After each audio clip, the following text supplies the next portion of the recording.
श्रीव्यासकृतं पितृस्तोत्रम् जाबालिरुवाच गुरुन्वद महाभाग वेदव्यास जगद्गुरु गुरूणां तारतम्यं च कस्मात् किं फलमुच्यते। व्यास उवाच माता पिता गुरुः श्रेयान् ज्येष्ठभ्राता पितामहः श्वशुरो मातुलश्चैव तथा मातामहः स्मृतः। पितुर्ज्येष्ठः कनिष्ठस्य भ्राता ज्येष्ठा निजस्वसा पितुः स्वसा जनन्याश्च स्वसा गुरुजना स्मृता। पत्न्यः पितामहादीनां तथैव गुरवः स्मृता। एतेषु हि पिता श्रेयान् गुरुरेव महागुरुः। पिता धर्मः पिता स्वर्गः पिता हि परमं तपः। पितरि प्रीतिमापन्ने प्रीयन्ते सर्वदेवता। पिता यस्य क्वचिद्दृष्टो न तस्य कस्यचित् गतिः। जपो दानं तपो होमः स्नानं तीर्थक्रिया विधिः। वृथैव तस्य सर्वाणि कर्माण्यानानि कानिचित्। करोति सर्वदेवेषां पितरं चानुतप्ययः। अनुतापः पितुस्तीव्रं विषं दहति यं सुतं। जपादि विफलं तत्र दध्यक्षित्युक्तबीजवात्।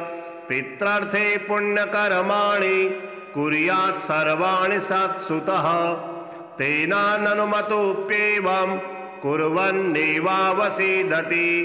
यन्नातु पितरं यस्तु कियत्पुण्यं च कारयेत् स तत्पुण्यफलं कोटि गुणमाप्नोत्यसंशयम्।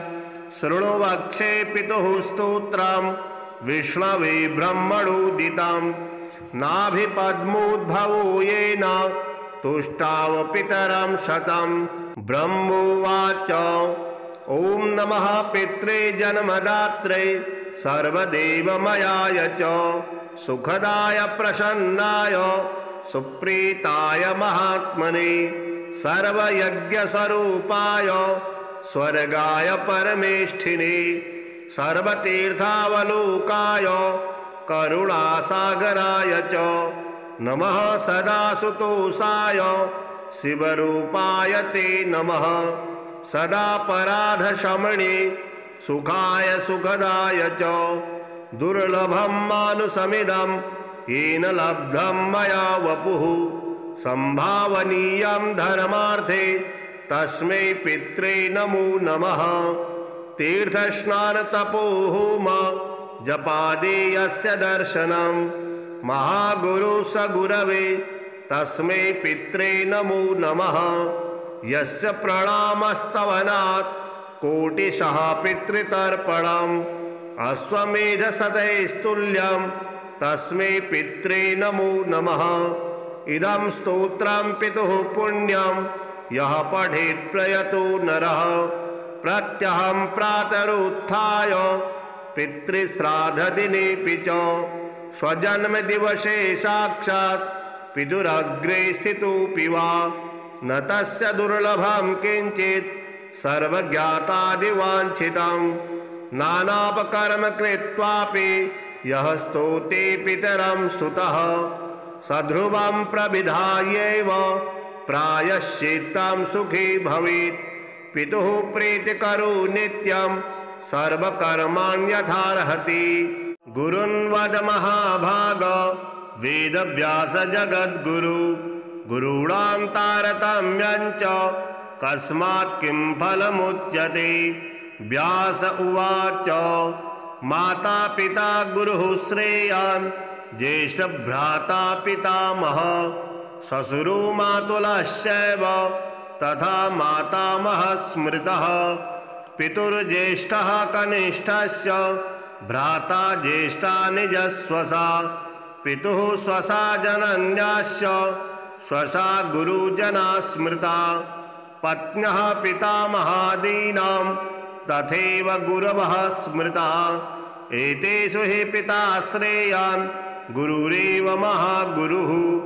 पिता धर्मः पिता स्वर्गः पिता हि परमं तपः पितरि प्रीतिमापन्ने प्रीयन्ते सर्वदेवता पिता यस्य कचिद्दृष्टो न तस्य कस्यचित् गतिः जपो दानं तपो होमः स्नानं तीर्थक्रिया विधिः वृथैव तस्य सर्वाणि कर्माण्यानानि कानिचित् करोति सर्वदेवेषां पितरं चानुतप्ययः अनुतापः पितुस्तीव्रं विषं दहति यं सुतं जपादि विफलं तत्र दध्यक्षित्युक्तबीजवात् पित्रार्थे पुण्यकर्माणि कुर्यात् सर्वाणि सत्सुतः तेनाननुमतोऽप्येवं कुर्वन्नेवावसीदति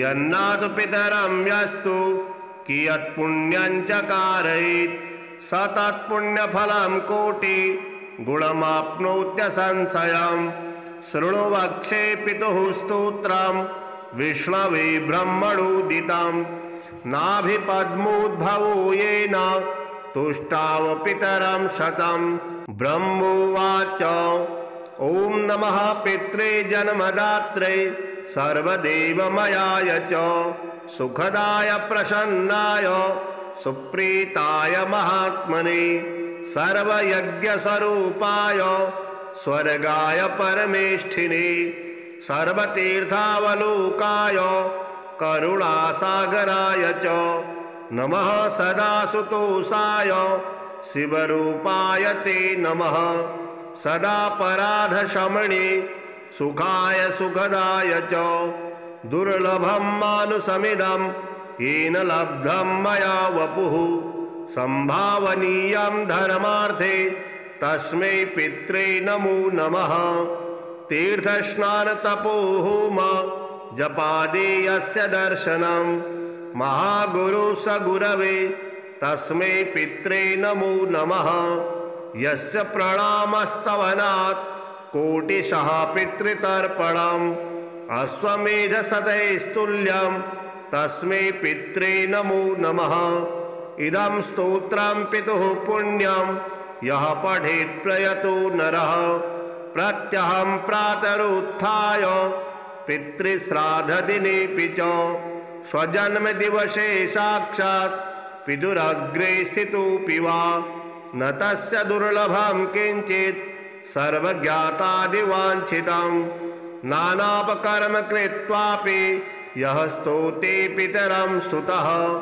सध्रुवं प्रविधायैव प्रायश्चित्तं सुखी भवेत् पितुः प्रीतिकरो नित्यं सर्वकर्माण्यथार्हति गुरुन् वद महाभाग वेदव्यास जगद्गुरु गुरूणां तारतम्यं च कस्मात् किं फलमुच्यते व्यास उवाच माता पिता गुरुः श्रेयान् ज्येष्ठभ्राता पितामहः ससुरो मातुलश्चैव तथा मातामहः स्मृतः पितुर्ज्येष्ठः कनिष्ठस्य भ्राता ज्येष्ठा निजस्वसा पितुः स्वसा जनन्याश्च स्वसा गुरुजना स्मृता पत्न्यः पितामहादीनां तथैव गुरवः स्मृता एतेषु हि पिता श्रेयान् गुरुरेव महागुरुः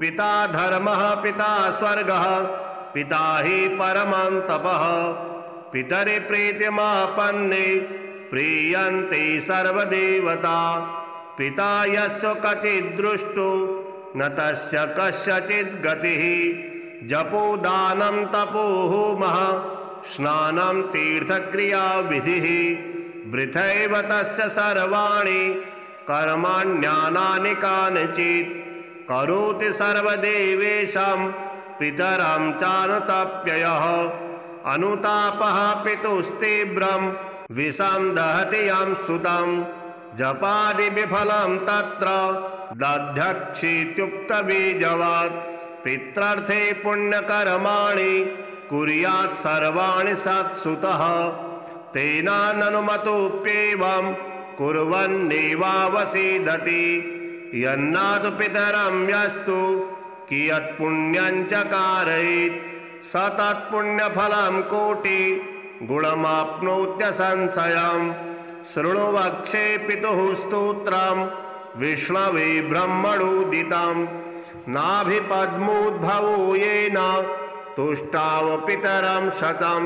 ब्रह्मोवाच ॐ नमः पित्रे जन्मदात्रे सर्वदेवमयाय च सुखदाय प्रसन्नाय सुप्रीताय महात्मने सर्वयज्ञस्वरूपाय स्वर्गाय परमेष्ठिने सर्वतीर्थावलोकाय करुणासागराय च नमः सदासुतोषाय शिवरूपाय ते नमः सदा पराधशमणे सुखाय सुखदाय च दुर्लभं मानुषमिदं येन लब्धं मया वपुः संभावनीयं धर्मार्थे तस्मै पित्रे नमो नमः।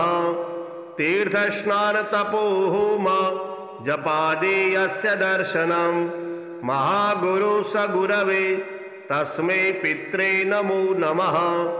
यस्य प्रणामस्तवनात् कोटिशः पितृतर्पणम् अश्वमेधशतैस्तुल्यं तस्मै पित्रे नमो नमः। इदं स्तोत्रं पितुः पुण्यं यः पठेत् प्रयतो नरः प्रत्यहं प्रातरुत्थाय पितृश्राद्धदिनेऽपि च स्वजन्मदिवसे साक्षात् पितुरग्रे स्थितोऽपि वा न तस्य दुर्लभं किञ्चित् सर्वज्ञातादिवाञ्छितं नानापकर्म कृत्वापि यः स्तोते पितरं सुतः सध्रुवं प्रविधायैव प्रायश्चित्तं सुखी भवेत्। पितुः प्रीतिकरो नित्यं सर्वकर्माण्यथार्हति। गुरुन् वद महाभाग वेदव्यास जगद्गुरु गुरूणां तारतम्यं च कस्मात् किं फलमुच्यते। व्यास उवाच माता पिता गुरुः श्रेयान् ज्येष्ठभ्राता पितामहः श्वशुरो मातुलश्चैव तथा मातामहः स्मृतः। पितुर्ज्येष्ठः कनिष्ठस्य भ्राता ज्येष्ठा निजस्वसा पितुः स्वसा जनन्याश्च स्वसा गुरुजना स्मृता। पत्न्यः पितामहादीनां तथैव गुरवः स्मृता। एतेषु हि पिता श्रेयान् गुरुरेव महागुरुः। पिता धर्मः पिता स्वर्गः पिता हि परमं तपः। पितरि प्रीतिमापन्ने प्रीयन्ते सर्वदेवता। पिता यस्य क्वचिद्दृष्टो न तस्य कस्यचित् गतिः। जपो दानं तपो होमः स्नानं तीर्थक्रिया विधिः। वृथैव तस्य सर्वाणि कर्माण्यानानि कानिचित्। करोति सर्वदेवेषां पितरं चानुतप्ययः। अनुतापः पितुस्तीव्रं विषं दहति यं सुतं। जपादिविफलं तत्र दध्यक्षीत्युक्तबीजवात्। पित्रार्थे पुण्यकर्माणि कुर्यात् सर्वाणि सत्सुतः। तेनाननुमतोऽप्येवं कुर्वन्नेवावसीदति। यन्नातु पितरं यस्तु कियत्पुण्यं च कारयेत् स तत्पुण्यफलं कोटि गुणमाप्नोत्यसंशयम्। शृणु वक्षे पितुः स्तोत्रं विष्णवे ब्रह्मणोदितं नाभिपद्मोद्भवो येन तुष्टाव पितरं शतं। ब्रह्मोवाच ॐ नमः पित्रे जन्मदात्रे सर्वदेवमयाय च सुखदाय प्रसन्नाय सुप्रीताय महात्मने सर्वयज्ञस्वरूपाय स्वर्गाय परमेष्ठिने सर्वतीर्थावलोकाय करुणासागराय च नमः सदासुतोषाय शिवरूपाय ते नमः सदा पराधशमणे सुखाय सुखदाय च दुर्लभं मानुषमिदं येन लब्धं मया वपुः संभावनीयं धर्मार्थे तस्मै पित्रे नमो नमः। तीर्थस्नानतपोहोम जपादेयस्य दर्शनं महागुरु स गुरवे तस्मै पित्रे नमो नमः। यस्य प्रणामस्तवनात् कोटिशः पितृतर्पणम् अश्वमेधशतैस्तुल्यं तस्मै पित्रे नमो नमः।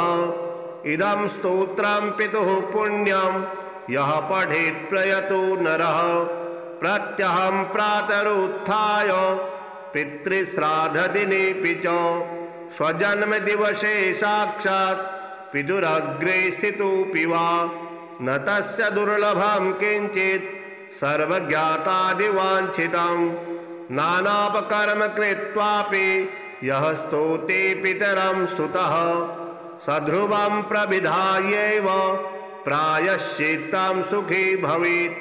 पितुः प्रीतिकरो नित्यं सर्वकर्माण्यथार्हति।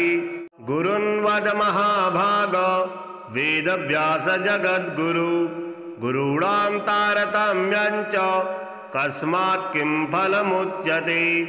व्यास उवाच माता पिता गुरुः श्रेयान् ज्येष्ठभ्राता पितामहः ससुरो मातुलश्चैव तथा मातामहः स्मृतः। पितुर्ज्येष्ठः कनिष्ठस्य भ्राता ज्येष्ठा निजस्वसा पितुः स्वसा जनन्याश्च स्वसा गुरुजना स्मृता। पत्न्यः पितामहादीनां तथैव गुरवः स्मृता। एतेषु हि पिता श्रेयान् गुरुरेव महागुरुः। पिता धर्मः पिता स्वर्गः पिता हि परमं तपः। पितरि प्रीतिमापन्ने प्रीयन्ते सर्वदेवता। पिता यस्य क्वचिद्दृष्टो न तस्य कस्यचित् गतिः। जपो दानं तपो होमः स्नानं तीर्थक्रिया विधिः। वृथैव तस्य सर्वाणि कर्माण्यानानि कानिचित्। करोति सर्वदेवेशं पितरं चानुतप्ययः। अनुतापः पितुस्तीव्रं विषं दहति यं सुतं। जपादि विफलं तत्र दध्यक्षीत्युक्तबीजवात्। पित्रार्थे पुण्यकर्माणि कुर्यात् सर्वाणि सत्सुतः। तेनाननुमतोऽप्येवं कुर्वन्नेवावसीदति। यन्नादु पितरं यस्तु कियत्पुण्यं च कारयेत् स तत्पुण्यफलं कोटि गुणमाप्नोत्यसंशयम्। शृणु वक्षे पितुः स्तोत्रं विष्णवे ब्रह्मणोदितं। नाभिपद्मोद्भवो येन तुष्टाव पितरं शतं। ब्रह्मोवाच ॐ नमः पित्रे जन्मदात्रे सर्वदेवमयाय च सुखदाय प्रसन्नाय सुप्रीताय महात्मने सर्वयज्ञस्वरूपाय स्वर्गाय परमेष्ठिने सर्वतीर्थावलोकाय करुणासागराय च नमः सदा सुतोषाय शिवरूपाय ते नमः सदा पराधशमणे सुखाय सुखदाय च दुर्लभं मानुषमिदं येन लब्धं मया वपुः संभावनीयं धर्मार्थे तस्मै पित्रे नमो नमः। तीर्थस्नानतपोहोम जपादेयस्य दर्शनं महागुरु स गुरवे तस्मै पित्रे नमो नमः। यस्य प्रणामस्तवनात् कोटिशः पितृतर्पणम् अश्वमेधशतैस्तुल्यं तस्मै पित्रे नमो नमः। इदं स्तोत्रं पितुः पुण्यं यः पठेत् प्रयतो नरः प्रत्यहं प्रातरुत्थाय पितृश्राद्धदिनेऽपि च स्वजन्मदिवसे साक्षात् पितुरग्रे स्थितोऽपि वा न तस्य दुर्लभं किञ्चित् सर्वज्ञातादिवाञ्छितं नानापकर्म कृत्वापि यः स्तौति पितरं सुतः सध्रुवं प्रविधायैव प्रायश्चित्तं सुखी भवेत्। पितुः प्रीतिकरो नित्यं सर्वकर्माण्यथार्हति। गुरुन्वद महाभाग वेदव्यास जगद्गुरु गुरूणां तारतम्यं च कस्मात् किं फलमुच्यते। व्यास उवाच माता पिता गुरुः श्रेयान् ज्येष्ठभ्राता पितामहः श्वशुरो मातुलश्चैव तथा मातामहः स्मृतः। पितुर्ज्येष्ठः कनिष्ठस्य भ्राता ज्येष्ठा निजस्वसा। पितुः स्वसा जनन्याश्च स्वसा गुरुजना स्मृता। पत्न्यः पितामहादीनां तथैव गुरवः स्मृता। एतेषु हि पिता श्रेयान् गुरुरेव महागुरुः। पिता धर्मः पिता स्वर्गः पिता हि परमं तपः। पितरि प्रीतिमापन्ने प्रीयन्ते सर्वदेवता। पिता यस्य क्वचिद्दृष्टो न तस्य कस्यचित् गतिः। जपो दानं तपो होमः स्नानं तीर्थक्रिया विधिः। वृथैव तस्य सर्वाणि कर्माण्यानानि कानिचित्। करोति सर्वदेवेषां पितरं चानुतप्ययः। अनुतापः पितुस्तीव्रं विषं दहति यं सुतं। जपादि विफलं तत्र दध्यक्षीत्युक्तबीजवात्। पित्रार्थे पुण्यकर्माणि कुर्यात् सर्वाणि सत्सुतः। तेनाननुमतोऽप्येवं कुर्वन्नेवावसीदति। यन्नादु पितरं यस्तु कियत्पुण्यं च कारयेत् स तत्पुण्यफलं कोटि गुणमाप्नोत्यसंशयम्। शृणु वक्षे पितुः स्तोत्रं विष्णवे ब्रह्मणोदितं। नाभिपद्मोद्भवो येन तुष्टाव पितरं शतं।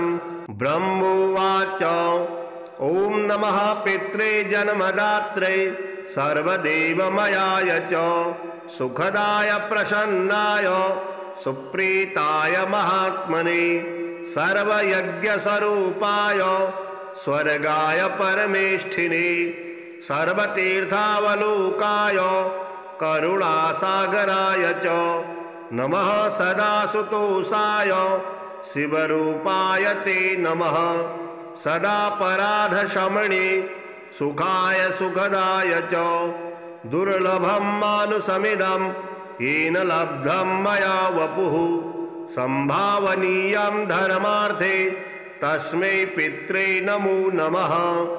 तीर्थस्नानतपोहोम जपादेयस्य दर्शनं महागुरु स गुरवे तस्मै पित्रे नमो नमः। यस्य प्रणामस्तवनात् कोटिशः पितृतर्पणम् अश्वमेधशतैस्तुल्यं तस्मै पित्रे नमो नमः। इदं स्तोत्रं पितुः पुण्यं यः पठेत् प्रयतो नरः प्रत्यहं प्रातरुत्थाय पितृश्राद्धदिनेऽपि च स्वजन्मदिवसे साक्षात् पितुरग्रे स्थितोऽपि वा न तस्य दुर्लभं किञ्चित् सर्वज्ञातादिवाञ्छितं। नानापकर्म कृत्वापि यः स्तौति पितरं सुतः सध्रुवं प्रविधायैव प्रायश्चित्तं सुखी भवेत्। पितुः प्रीतिकरो नित्यं सर्वकर्माण्यथार्हति। गुरुन्वद महाभाग वेदव्यास जगद्गुरु गुरूणां तारतम्यं च कस्मात् किं फलमुच्यते।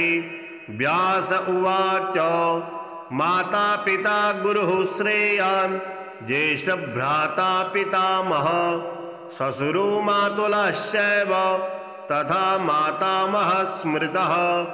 पितुर्ज्येष्ठः कनिष्ठस्य भ्राता ज्येष्ठा निजस्वसा। पितुः स्वसा जनन्याश्च स्वसा गुरुजना स्मृता। पत्न्यः पितामहादीनां तथैव गुरवः स्मृताः एतेषु हि पिता श्रेयान् गुरुरेव महागुरुः पिता धर्मः पिता स्वर्गः पिता हि परमं तपः पितरि प्रीतिमापन्ने प्रीयन्ते सर्वदेवता पिता यस्य कचिद्दृष्टो न तस्य कस्यचित् गतिः जपो दानं तपो होमः स्नानं तीर्थक्रिया विधिः वृथैव तस्य सर्वाणि कर्माण्यानानि कानिचित् करोति सर्वदेवेषां पितरं चानुतप्ययः अनुतापः पितुस्तीव्रं विषं दहति यं सुतं जपादि विफलं तत्र दध्यक्षीत्युक्तबीजवात् पित्रर्थे पुण्यकर्माणि कुर्यात् सर्वाणि सत्सुतः तेनाननुमतोऽप्येवं कुर्वन्नेवावसीदति यन्नादु पितरं यस्तु कियत् पुण्यं च कारयेत् स तत्पुण्यफलं कोटि गुणमाप्नोत्यसंशयम् शृणु वक्षे पितुः स्तोत्रं विष्णवे ब्रह्मणोदितं नाभिपद्मोद्भवो येन तुष्टाव पितरं शतं ब्रह्मोवाच ॐ नमः पित्रे जन्मदात्रे सर्वदेवमयाय च सुखदाय प्रसन्नाय सुप्रीताय महात्मने सर्वयज्ञस्वरूपाय स्वर्गाय परमेष्ठिने सर्वतीर्थावलोकाय करुणासागराय च नमः सदा सुतोषाय शिवरूपाय ते नमः सदा पराधशमणे सुखाय सुखदाय च दुर्लभं मानुषमिदं येन लब्धं मया वपुः संभावनीयं धर्मार्थे तस्मै पित्रे नमो नमः तीर्थस्नानतपोहोम जपादेयस्य दर्शनं महागुरु स गुरवे तस्मै पित्रे नमो नमः यस्य प्रणामस्तवनात् कोटिशः पितृतर्पणम् अश्वमेधशतैस्तुल्यं तस्मै पित्रे नमो नमः इदं स्तोत्रं पितुः पुण्यं यः पठेत् प्रयतो नरः प्रत्यहं प्रातरुत्थाय पितृश्राद्धदिनेऽपि च स्वजन्मदिवसे साक्षात् पितुरग्रे स्थितोऽपि वा न तस्य दुर्लभं किञ्चित् सर्वज्ञातादिवाञ्छितं नानापकर्म कृत्वापि यः स्तौते पितरं सुतः सध्रुवं प्रविधायैव प्रायश्चित्तं सुखी भवेत् पितुः प्रीतिकरो नित्यं सर्वकर्माण्यथार्हति गुरुन्वद महाभाग वेदव्यास जगद्गुरु गुरूणां तारतम्यं च कस्मात् किं फलमुच्यते व्यास उवाच माता पिता गुरुः श्रेयान् ज्येष्ठभ्राता पितामहः ससुरो मातुलश्चैव तथा मातामहः स्मृतः पितुर्ज्येष्ठः कनिष्ठस्य भ्राता ज्येष्ठा निजस्वसा पितुः स्वसा जनन्याश्च स्वसा गुरुजना स्मृता पत्न्यः पितामहादीनां तथैव गुरवः स्मृता एतेषु हि पिता श्रेयान् गुरुरेव महागुरुः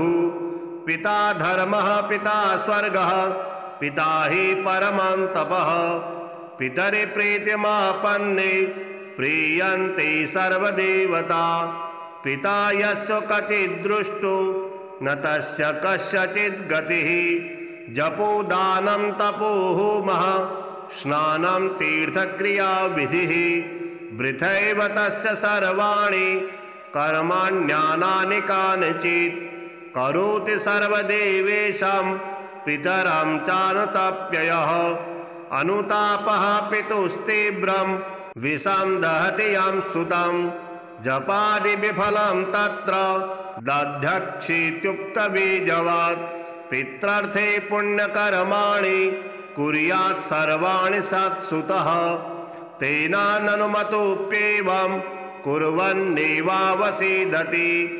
यन्नातु पितरं यस्तु कियत्पुण्यं च कारयेत् स तत्पुण्यफलं कोटि गुणमाप्नोत्यसंशयम् शृणु वक्षे पितुः स्तोत्रं विष्णवे ब्रह्मणोदितं नाभिपद्मोद्भवो येन तुष्टाव पितरं शतं ब्रह्मोवाच ॐ नमः पित्रे जन्मदात्रे सर्वदेवमयाय च सुखदाय प्रसन्नाय सुप्रीताय महात्मने सर्वयज्ञस्वरूपाय स्वर्गाय परमेष्ठिने सर्वतीर्थावलोकाय करुणासागराय च नमः सदासुतोषाय शिवरूपाय ते नमः सदापराधशमने सुखाय सुखदाय च दुर्लभं मानुषमिदं येन लब्धं मया वपुः संभावनीयं धर्मार्थे तस्मै पित्रे नमो नमः तीर्थस्नानतपोहोम जपादेयस्य दर्शनं महागुरु स गुरवे तस्मै पित्रे नमो नमः यस्य प्रणामस्तवनात् कोटिशः पितृतर्पणम् अश्वमेधशतैस्तुल्यं तस्मै पित्रे नमो नमः इदं स्तोत्रं पितुः पुण्यं यः पठेत् प्रयतो नरः प्रत्यहं प्रातरुत्थाय पितृश्राद्धदिनेऽपि च स्वजन्मदिवसे साक्षात् पितुरग्रे स्थितोऽपि वा न तस्य दुर्लभं किञ्चित् सर्वज्ञातादिवाञ्छितं नानापकर्म कृत्वापि यः स्तोते पितरं सुतः सध्रुवं प्रविधायैव प्रायश्चित्तं सुखी भवेत् पितुः प्रीतिकरो नित्यं सर्वकर्माण्यथार्हति गुरुन्वद महाभाग वेदव्यास जगद्गुरु गुरूणां तारतम्यं च कस्मात् किं फलमुच्यते व्यास उवाच माता पिता गुरुः श्रेयान् ज्येष्ठभ्राता पितामहः ससुरो मातुलश्चैव तथा मातामहः स्मृतः पितुर्ज्येष्ठः कनिष्ठस्य भ्राता ज्येष्ठा निजस्वसा पितुः स्वसा जनन्याश्च स्वसा गुरुजना स्मृता पत्न्यः पितामहादीनां तथैव गुरवः स्मृता एतेषु हि पिता श्रेयान् गुरुरेव महागुरुः पिता धर्मः पिता स्वर्गः पिता हि परमं तपः पितरि प्रीतिमापन्ने प्रीयन्ते सर्वदेवता पिता यस्य कचिद्दृष्टो न तस्य कस्यचित् गतिः जपो दानं तपो होमः स्नानं तीर्थक्रिया विधिः वृथैव तस्य सर्वाणि कर्माण्यानानि कानिचित् करोति सर्वदेवेशं पितरं चानुतप्ययः अनुतापः पितुस्तीव्रं विषं दहति यं सुतं जपादि विफलं तत्र दध्यक्षीत्युक्तबीजवात् पित्रार्थे पुण्यकर्माणि कुर्यात् सर्वाणि सत्सुतः तेनाननुमतोऽप्येवं कुर्वन्नेवावसीदति यन्नातु पितरं यस्तु कियत्पुण्यं च कारयेत् स तत्पुण्यफलं कोटि गुणमाप्नोत्यसंशयम् शृणु वक्षे पितुः स्तोत्रं विष्णवे ब्रह्मणोदितं नाभिपद्मोद्भवो येन तुष्टाव पितरं शतं ब्रह्मोवाच ॐ नमः पित्रे जन्मदात्रे सर्वदेवमयाय च सुखदाय प्रसन्नाय सुप्रीताय महात्मने सर्वयज्ञस्वरूपाय स्वर्गाय परमेष्ठिने सर्वतीर्थावलोकाय करुणासागराय च नमः सदासुतोषाय शिवरूपाय ते नमः सदापराधशमने सुखाय सुखदाय च दुर्लभं मानुषमिदं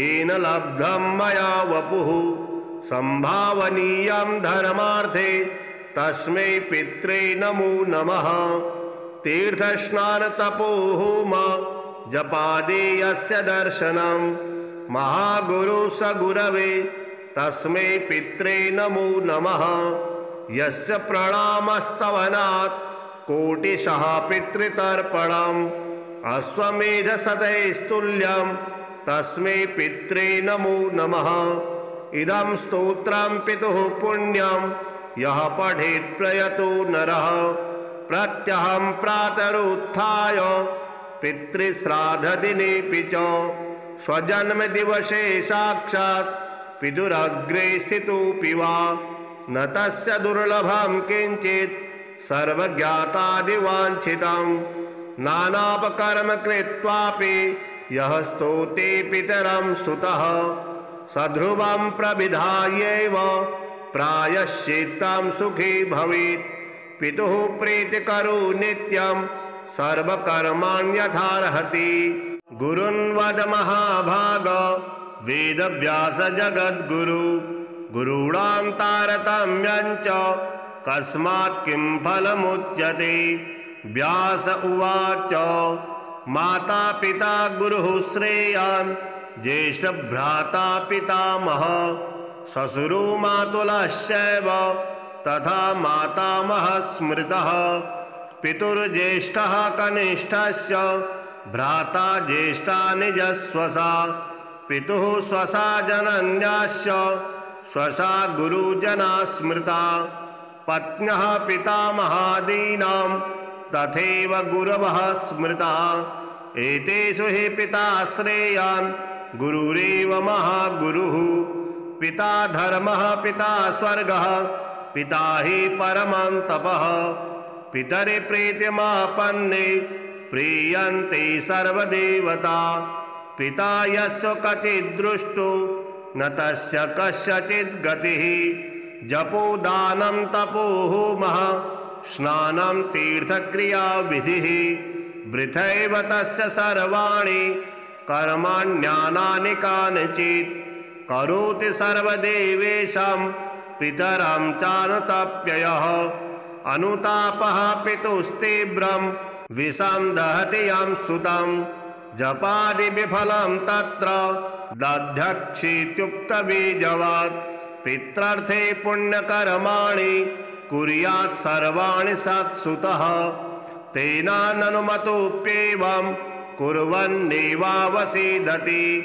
यन्नातु पितरं यस्तु कियत्पुण्यं च कारयेत् स तत्पुण्यफलं कोटि गुणमाप्नोत्यसंशयं शृणु वक्षे पितुः स्तोत्रं विष्णवे ब्रह्मणोदितं नाभिपद्मोद्भवो येन तुष्टाव पितरं शतं ब्रह्मोवाच ॐ नमः पित्रे जन्मदात्रे सर्वदेवमयाय च सुखदाय प्रसन्नाय सुप्रीताय महात्मने सर्वयज्ञस्वरूपाय स्वर्गाय परमेष्ठिने सर्वतीर्थावलोकाय करुणासागराय च नमः सदासुतोषाय शिवरूपाय ते नमः सदापराधशमने सुखाय सुखदाय च दुर्लभं मानुषमिदं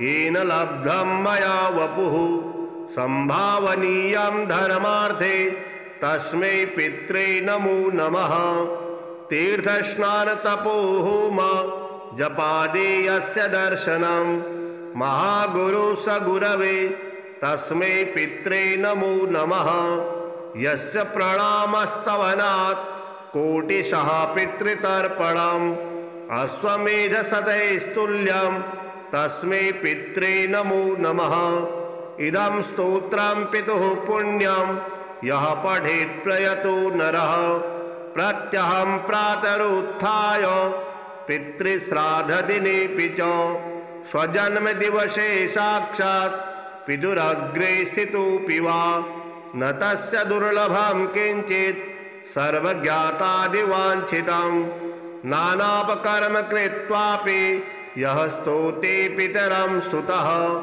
सध्रुवं प्रविधायैव प्रायश्चित्तं सुखी भवेत्। पितुः प्रीतिकरो नित्यं सर्वकर्माण्यथार्हति। गुरुन्वद महाभाग वेदव्यास जगद्गुरु गुरूणां तारतम्यं च कस्मात् किं फलमुच्यते।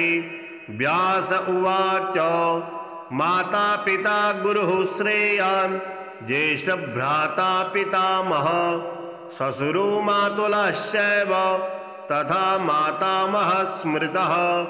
पितुर्ज्येष्ठः कनिष्ठस्य भ्राता ज्येष्ठा निजस्वसा पितुः स्वसा जनन्याश्च स्वसा गुरुजना स्मृता।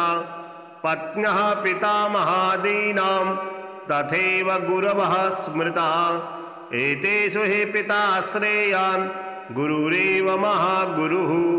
पिता धर्मः पिता स्वर्गः पिता हि परमं तपः। पितरि प्रीतिमापन्ने प्रीयन्ते सर्वदेवता। पिता यस्य कचिद्दृष्टो न तस्य कस्यचित् गतिः। जपो दानं तपो होमः स्नानं तीर्थक्रिया विधिः। वृथैव तस्य सर्वाणि कर्माण्यानानि कानिचित्। करोति सर्वदेवेषां पितरं चानुतप्ययः। अनुतापः पितुस्तीव्रं विषं दहति यं सुतं। जपादि विफलं तत्र दध्यक्षित्युक्तबीजवात्। पित्रार्थे पुण्यकर्माणि कुर्यात् सर्वाणि सत्सुतः। तेनाननुमतोऽप्येवं कुर्वन्नेवावसीदति। यन्नातु पितरं यस्तु कियत्पुण्यं च कारयेत् स तत्पुण्यफलं कोटि गुणमाप्नोत्यसंशयम्। शृणु वक्षे पितुः स्तोत्रं विष्णवे ब्रह्मणोदितं।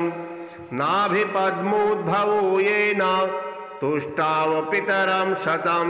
ब्रह्मोवाच ॐ नमः पित्रे जन्मदात्रे सर्वदेवमयाय च सुखदाय प्रसन्नाय सुप्रीताय महात्मने सर्वयज्ञस्वरूपाय स्वर्गाय परमेष्ठिने सर्वतीर्थावलोकाय करुणासागराय च नमः सदा सुतोषाय शिवरूपाय ते नमः सदा पराधशमणे सुखाय सुखदाय च दुर्लभं मानुषमिदं येन लब्धं मया वपुः संभावनीयं धर्मार्थे तस्मै पित्रे नमो नमः। तीर्थस्नानतपोहोम जपादि यस्य दर्शनं महागुरु स गुरवे तस्मै पित्रे नमो नमः। यस्य प्रणामस्तवनात् कोटिशः पितृतर्पणम् अश्वमेधशतैस्तुल्यं तस्मै पित्रे नमो नमः। इदं स्तोत्रं पितुः पुण्यं यः पठेत् प्रयतो नरः प्रत्यहं प्रातरुत्थाय पितृश्राद्धदिनेऽपि च स्वजन्मदिवसे साक्षात् पितुरग्रे स्थितोऽपि वा न तस्य दुर्लभं किञ्चित् सर्वज्ञातादिवाञ्छितं नानापकर्म कृत्वापि यः स्तौते पितरं सुतः सध्रुवं प्रविधायैव प्रायश्चित्तं सुखी भवेत्। पितुः प्रीतिकरो नित्यं सर्वकर्माण्यथार्हति। गुरुन्वद महाभाग वेदव्यास जगद्गुरु गुरूणां तारतम्यं च कस्मात् किं फलमुच्यते। व्यास उवाच माता पिता गुरुः श्रेयान् ज्येष्ठभ्राता पितामहः श्वशुरो मातुलश्चैव तथा मातामहः स्मृतः। पितुर्ज्येष्ठः कनिष्ठस्य भ्राता ज्येष्ठा निजस्वसा पितुः स्वसा जनन्यास्य स्वसा गुरुजना स्मृता पत्न्यः पितामहादीनां तथैव गुरवः स्मृता एतेषु हि पिता श्रेयान् गुरुरेव महागुरुः पिता धर्मः पिता स्वर्गः पिता हि परमं तपः पितरि प्रीतिमापन्ने प्रीयन्ते सर्वदेवता पिता यस्य कचिद्दृष्टो न तस्य कस्यचित् गतिः जपो दानं तपो होमः स्नानं तीर्थक्रिया विधिः वृथैव तस्य सर्वाणि कर्माण्यानानि कानिचित् करोति सर्वदेवेषां पितरं चानुतप्ययः अनुतापः पितुस्तीव्रं विषं दहति यं सुतं जपादि विफलं तत्र दध्यक्षित्युक्तबीजवत् पित्रर्थे पुण्यकर्माणि कुर्यात् सर्वाणि सत्सुतः तेनाननुमतोऽप्येवं कुर्वन्नेवावसीदति यन्नातु पितरं यस्तु कियत्पुण्यं च कारयेत् स तत्पुण्यफलं कोटि गुणमाप्नोत्यसंशयं शृणु वक्षे पितुः स्तोत्रं विष्णवे ब्रह्मणोदितं नाभिपद्मोद्भवो येन तुष्टाव पितरं शतं ब्रह्मोवाच ॐ नमः पित्रे जन्मदात्रे सर्वदेवमयाय च सुखदाय प्रसन्नाय सुप्रीताय महात्मने सर्वयज्ञस्वरूपाय स्वर्गाय परमेष्ठिने सर्वतीर्थावलोकाय करुणासागराय च नमः सदा सुतोषाय शिवरूपाय ते नमः सदा पराधशमणे सुखाय सुखदाय च दुर्लभं मानुषमिदं येन लब्धं मया वपुः संभावनीयं धर्मार्थे तस्मै पित्रे नमो नमः तीर्थस्नानतपोहोम जपादि यस्य दर्शनं महागुरु स गुरवे तस्मै पित्रे नमो नमः यस्य प्रणामस्तवनात् कोटिशः पितृतर्पणम् अश्वमेधशतैस्तुल्यं तस्मै पित्रे नमो नमः इदं स्तोत्रं पितुः पुण्यं यः पठेत् प्रयतो नरः प्रत्यहं प्रातरुत्थाय पितृश्राद्धदिनेऽपि च स्वजन्मदिवसे साक्षात् पितुरग्रे स्थितोऽपि वा न तस्य दुर्लभं किञ्चित् सर्वज्ञातादिवाञ्छितं नानापकर्म कृत्वापि यः स्तौते पितरं सुतः सध्रुवं प्रविधायैव प्रायश्चित्तं सुखी भवेत् पितुः प्रीतिकरो नित्यं सर्वकर्माण्यथार्हति गुरुन्वद महाभाग वेदव्यास जगद्गुरु गुरूणां तारतम्यं च कस्मात् किं फलमुच्यते व्यास उवाच माता पिता गुरुः श्रेयान् ज्येष्ठभ्राता पितामहः श्वशुरो मातुलश्चैव तथा मातामहः स्मृतः पितुर्ज्येष्ठः कनिष्ठस्य भ्राता ज्येष्ठा निजस्वसा पितुः स्वसा जनन्यास्य स्वसा गुरुजना स्मृता पत्न्यः पितामहादीनां तथैव गुरवः स्मृता एतेषु हि पिता श्रेयान् गुरुरेव महागुरुः पिता धर्मः पिता स्वर्गः पिता हि परमं तपः पितरि प्रीतिमापन्ने प्रीयन्ते सर्वदेवता पिता यस्य कचिद्दृष्टो न तस्य कस्यचित् गतिः जपो दानं तपो होमः स्नानं तीर्थक्रिया विधिः वृथैव तस्य सर्वाणि कर्माण्यानानि कानिचित् करोति सर्वदेवेषां पितरं चानुतप्ययः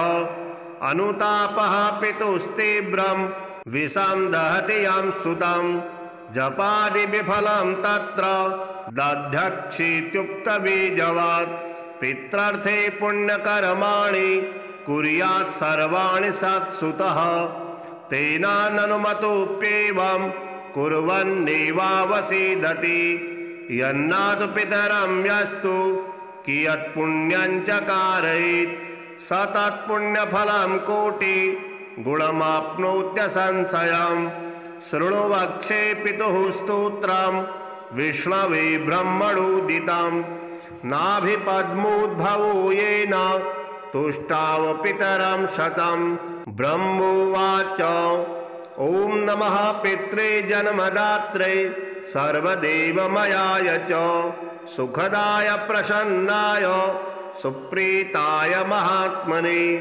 सर्वयज्ञस्वरूपाय स्वर्गाय परमेष्ठिने सर्वतीर्थावलोकाय करुणासागराय च नमः सदासुतोषाय शिवरूपाय ते नमः सदापराधशमने सुखाय सुखदाय च दुर्लभं मानुषमिदं येन लब्धं मया वपुः संभावनीयं धर्मार्थे तस्मै पित्रे नमो नमः तीर्थस्नानतपोहोम जपादेयस्य दर्शनं महागुरु स गुरवे तस्मै पित्रे नमो नमः यस्य प्रणामस्तवनात् कोटिशः पितृतर्पणम् अश्वमेधशतैस्तुल्यं तस्मै पित्रे नमो नमः इदं स्तोत्रं पितुः पुण्यं यः पठेत् प्रयतो नरः प्रत्यहं प्रातरुत्थाय पितृश्राद्धदिनेऽपि च स्वजन्मदिवसे साक्षात् पितुरग्रे स्थितोऽपि वा न तस्य दुर्लभं किञ्चित् सर्वज्ञातादिवाञ्छितं नानापकर्म कृत्वापि यः स्तोते पितरं सुतः सध्रुवं प्रविधायैव प्रायश्चित्तं सुखी भवेत् पितुः प्रीतिकरो नित्यं सर्वकर्माण्यथार्हति गुरुन्वद महाभाग वेदव्यास जगद्गुरु गुरूणां तारतम्यं च कस्मात् किं फलमुच्यते व्यास उवाच माता पिता गुरुः श्रेयान् ज्येष्ठभ्राता पितामह श्वशुरो मातुलश्चैव तथा मातामहः स्मृतः पितुर्ज्येष्ठः कनिष्ठस्य भ्राता ज्येष्ठा निजस्वसा पितुः स्वसा जनन्याश्च स्वसा गुरुजना स्मृता पत्न्यः पितामहादीनां तथैव गुरवः स्मृता एतेषु हि पिता श्रेयान् गुरुरेव महागुरुः पिता धर्मः पिता स्वर्गः पिता हि परमं तपः पितरि प्रीतिमापन्ने प्रीयन्ते सर्वदेवता पिता यस्य कचिद्दृष्टो न तस्य कस्यचित् गतिः जपो दानं तपो होमः स्नानं तीर्थक्रिया विधिः वृथैव तस्य सर्वाणि कर्माण्यानानि कानिचित् करोति सर्वदेवेशं पितरं चानुतप्ययः अनुतापः पितुस्तीव्रं विषं दहति यं सुतं जपादि विफलं तत्र दध्यक्षीत्युक्तबीजवात् पित्रार्थे पुण्यकर्माणि कुर्यात् सर्वाणि सत्सुतः तेनाननुमतोऽप्येवं कुर्वन्नेवावसीदति यन्नातु पितरं यस्तु कियत्पुण्यं च कारयेत् स तत्पुण्यफलं कोटि गुणमाप्नोत्यसंशयम् शृणु वक्षे पितुः स्तोत्रं विष्णवे ब्रह्मणोदितं नाभिपद्मोद्भवो येन तुष्टाव पितरं शतं ब्रह्मोवाच ॐ नमः पित्रे जन्मदात्रे सर्वदेवमयाय च सुखदाय प्रसन्नाय सुप्रीताय महात्मने सर्वयज्ञस्वरूपाय स्वर्गाय परमेष्ठिने सर्वतीर्थावलोकाय करुणासागराय च नमः सदासुतोषाय शिवरूपाय ते नमः सदापराधशमने सुखाय सुखदाय च दुर्लभं मानुषमिदं येन लब्धं मया वपुः संभावनीयं धर्मार्थे तस्मै पित्रे नमो नमः तीर्थस्नानतपोहोम जपादेयस्य दर्शनं महागुरु स गुरवे तस्मै पित्रे नमो नमः यस्य प्रणामस्तवनात् कोटिशः पितृतर्पणम् अश्वमेधशतैस्तुल्यं तस्मै पित्रे नमो नमः इदं स्तोत्रं पितुः पुण्यं यः पठेत् प्रयतो नरः प्रत्यहं प्रातरुत्थाय पितृश्राद्धदिनेऽपि च स्वजन्मदिवसे साक्षात् पितुरग्रे स्थितोऽपि वा न तस्य दुर्लभं किञ्चित् सर्वज्ञातादिवाञ्छितं नानापकर्म कृत्वापि यः स्तोते पितरं सुतः सध्रुवं प्रविधायैव प्रायश्चित्तं सुखी भवेत् पितुः प्रीतिकरो नित्यं सर्वकर्माण्यथार्हति गुरुन् वद महाभाग वेदव्यास जगद्गुरु गुरूणां तारतम्यं च कस्मात् किं फलमुच्यते व्यास उवाच माता पिता गुरुः श्रेयान् ज्येष्ठभ्राता पितामहः श्वशुरो मातुलश्चैव तथा मातामहः स्मृतः पितुर्ज्येष्ठः कनिष्ठस्य भ्राता ज्येष्ठा निजस्वसा पितुः स्वसा जनन्याश्च स्वसा गुरुजना स्मृता पत्न्यः पितामहादीनां तथैव गुरवः स्मृता एतेषु हि पिता श्रेयान् गुरुरेव महागुरुः पिता धर्मः पिता स्वर्गः पिता हि परमं तपः पितरि प्रीतिमापन्ने प्रीयन्ते सर्वदेवता पिता यस्य कचिद्दृष्टो न तस्य कस्यचित् गतिः जपो दानं तपो होमः स्नानं तीर्थक्रिया विधिः वृथैव तस्य सर्वाणि कर्माण्यानानि कानिचित् करोति सर्वदेवेशं पितरं चानुतप्ययः अनुतापः पितुस्तीव्रं विषं दहति यं सुतं जपादि विफलं तत्र दध्यक्षीत्युक्तबीजवात् पित्रार्थे पुण्यकर्माणि कुर्यात् सर्वाणि सत्सुतः तेनाननुमतोऽप्येवं कुर्वन्नेवावसीदति यन्नातु पितरं यस्तु कियत्पुण्यं च कारयेत् स तत्पुण्यफलं कोटि गुणमाप्नोत्यसंशयम् शृणु वक्षे पितुः स्तोत्रं विष्णवे ब्रह्मणोदितं नाभिपद्मोद्भवो येन तुष्टाव पितरं शतं ब्रह्मोवाच ॐ नमः पित्रे जन्मदात्रे सर्वदेवमयाय च सुखदाय प्रसन्नाय सुप्रीताय महात्मने सर्वयज्ञस्वरूपाय स्वर्गाय परमेष्ठिने सर्वतीर्थावलोकाय करुणासागराय च नमः सदासुतोषाय शिवरूपाय ते नमः सदापराधशमने सुखाय सुखदाय च दुर्लभं मानुषमिदं येन लब्धं मया वपुः संभावनीयं धर्मार्थे तस्मै पित्रे नमो नमः तीर्थस्नानतपोहोम जपादेयस्य दर्शनं महागुरु स गुरवे तस्मै पित्रे नमो नमः यस्य प्रणामस्तवनात् कोटिशः पितृतर्पणम् अश्वमेधशतैस्तुल्यं तस्मै पित्रे नमो नमः।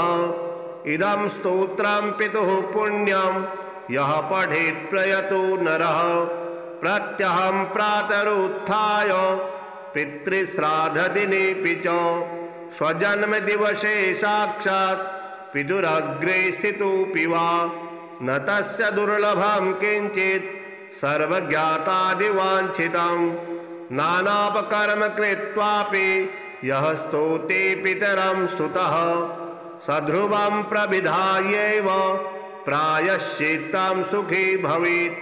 पितुः प्रीतिकरो नित्यं सर्वकर्माण्यथार्हति। गुरुन् वद महाभाग वेदव्यास जगद्गुरु गुरूणां तारतम्यं च कस्मात् किं फलमुच्यते। व्यास उवाच माता पिता गुरुः श्रेयान् ज्येष्ठभ्राता पितामहः श्वशुरो मातुलश्चैव तथा मातामहः स्मृतः। पितुर्ज्येष्ठः कनिष्ठस्य भ्राता ज्येष्ठा निजस्वसा पितुः स्वसा जनन्याश्च स्वसा गुरुजना स्मृता। पत्न्यः पितामहादीनां तथैव गुरवः स्मृता। एतेषु हि पिता श्रेयान् गुरुरेव महागुरुः। पिता धर्मः पिता स्वर्गः पिता हि परमं तपः। पितरि प्रीतिमापन्ने प्रीयन्ते सर्वदेवता। पिता यस्य कचिद्दृष्टो न तस्य कस्यचित् गतिः। जपो दानं तपो होमः स्नानं तीर्थक्रिया विधिः। वृथैव तस्य सर्वाणि कर्माण्यानानि कानिचित्। करोति सर्वदेवेषां पितरं चानुतप्ययः। अनुतापः पितुस्तीव्रं विषं दहति यं सुतं। जपादि विफलं तत्र दध्यक्षीत्युक्तबीजवात्। पित्रार्थे पुण्यकर्माणि कुर्यात् सर्वाणि सत्सुतः। तेनाननुमतोऽप्येवं कुर्वन्नेवावसीदति। यन्नातु पितरं यस्तु कियत्पुण्यं च कारयेत् स तत्पुण्यफलं कोटि गुणमाप्नोत्यसंशयम्। शृणु वक्षे पितुः स्तोत्रं विष्णवे ब्रह्मणोदितं। नाभिपद्मोद्भवो येन तुष्टाव पितरं शतं।